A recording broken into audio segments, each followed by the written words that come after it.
Hey guys, we are here today because I believe I didn't give the Dieselgeek Sigma 6 short shift kit a fair review in my butt dyno report video. I've driven this thing to the amazing state of Maine, my home state as well. I mean, it's just beautiful here. But I put about 2,000 miles on this short shift kit. It's quite a few, and it's actually broken in so well, we are here to re-review the Sigma 6 because it is just that good now. So we're gonna take it inside the car and we're gonna tell you how it feels after 2,000 miles of driving. Just rolling through those gears.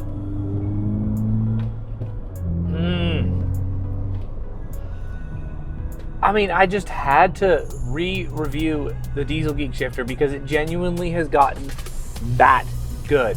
Like shifting 6th to 5th, just down to accelerate a little bit back into 6th is just butter. Now, I could not tell you what it was, and I may never be able to unless someone will let me know, why the shifter was so stiff to begin with. It was quite stiff. I mean, it was very short, very notchy, and I liked it. It's still quite notchy, still quite a little clicky in the gear, which is really nice, I think. But now it is just so smooth in that. It is so effortless in that. It's literally like you've replaced rust with grease.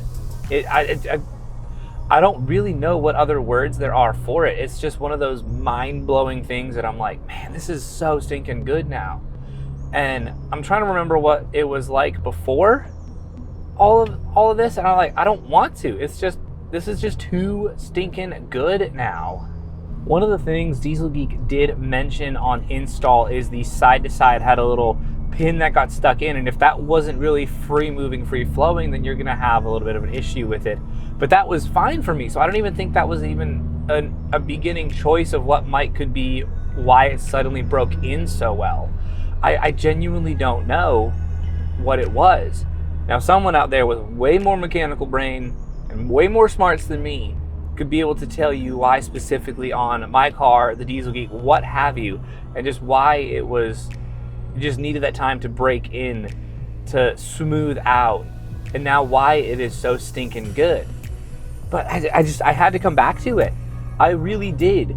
Because Dieselgeek, if you're watching this, you make a fan-flippin-tastic stinking product. I absolutely love it. The design of it is amazing. And the fact that you go through so many revisions just for the same product is just awesome to me. You could have easily sat back and said, you know what, we made a product that works, let's call it a day. But no, you decided to keep making it better and better. And even in 2022, make it better.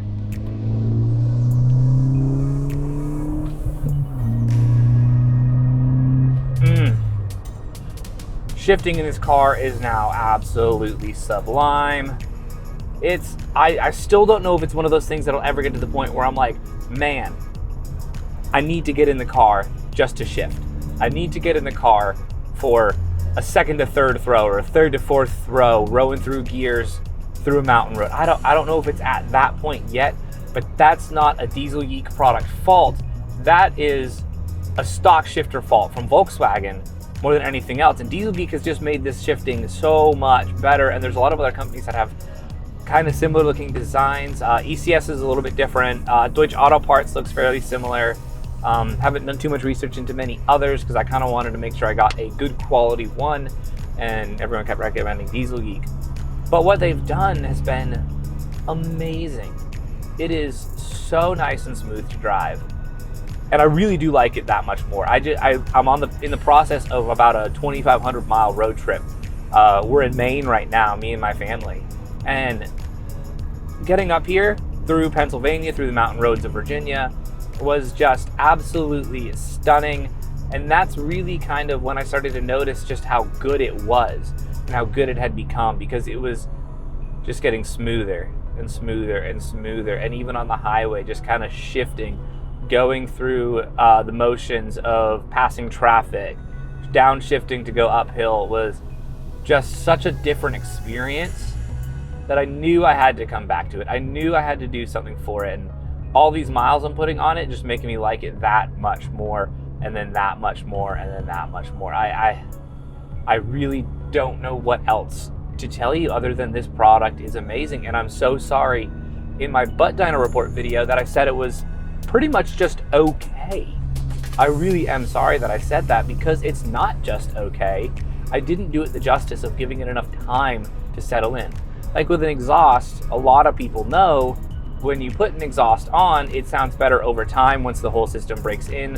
Something about glass packs, I haven't really done much research into that. There's so much other stuff that I have to focus on that's kind of just slipped to my mind, and I'm like, whatever. But over time, the exhaust sounds better, and I can say that is true for the 2 exhausts that I've put in my car so far. The OBX exhaust in my Audi sounded incredible after 1,500 miles or something like that. It was just had a nice little growl to it from a V6.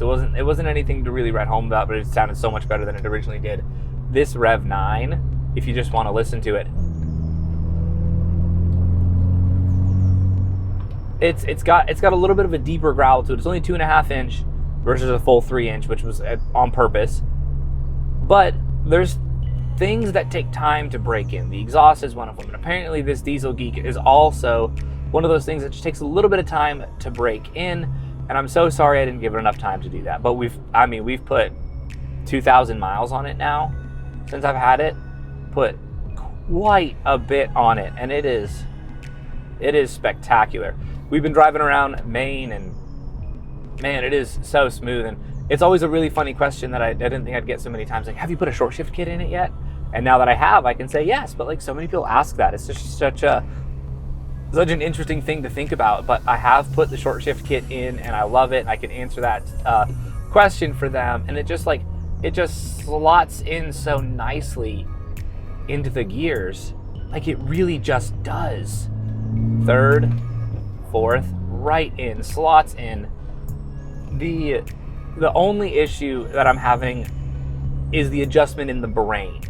That's still something that's going through, and I'm finding new problems, which are weird, where I go to put it in gear, and it's more on my fault, because you can tell because it's not fully in gear, and then I pull the clutch out and it grinds the gears. And that's 100% on me, because I'm still adjusting to exactly where everything is when it's properly in gear, because I've gotten so used to it on the stock shifter, and this is in slightly different positions. 1st, 3rd, and 5th are further up than before. They're not as far forward, they're kind of more upright, so it's almost like neutral was slightly pushed back a little bit. And then 4th and 6th and 2nd, it's not numerical order, but whatever, are slightly back further. So it's a shorter throw, but kind of pushed a little touch back, it seems. And then just getting used to where it's really been 3rd and 5th where I've just been kind of like lollygagging, not thinking too much about it, don't fully engage it in gear, take off the clutch, and then it just grinds. And I'm like, darn, I did it again. And that I'm learning that's me. That's not the transmission. It's just readjusting my brain to exactly where the gear lever is when it's in gear. But this is so stinking good. The 0 to 60 times we're putting on hold. I'm not going to do any for this. Also, I don't know this area too well and where I can do 0 to 60 times anyway, and that's fine. But we're putting it on hold until we can figure out why I've got a little bit of a power issue going on. We're going to get that sorted, then we're going to get back to it. So it's a bit of a shorter video this time, but I knew I had to come back here and talk about this short shifter, because I just needed to let Dieselgeek know that I was wrong in my original review. This shifter is not okay. It's fantastic. And I'm sorry I didn't give it the review that it deserved the first time around, and I have to come back and do it. But I always want to make right on my mistakes, and that was a mistake for me. Anyways, guys, I hope you enjoyed this video. It was so much fun just to make and go back and just re-review and get deeper in on thoughts on stuff I've already talked about. But I just had to do it. I really did, because this is incredible. But thank you so much for watching. I hope you enjoyed this video. Please subscribe. Have a great day. And remember, Jesus loves you. Bye.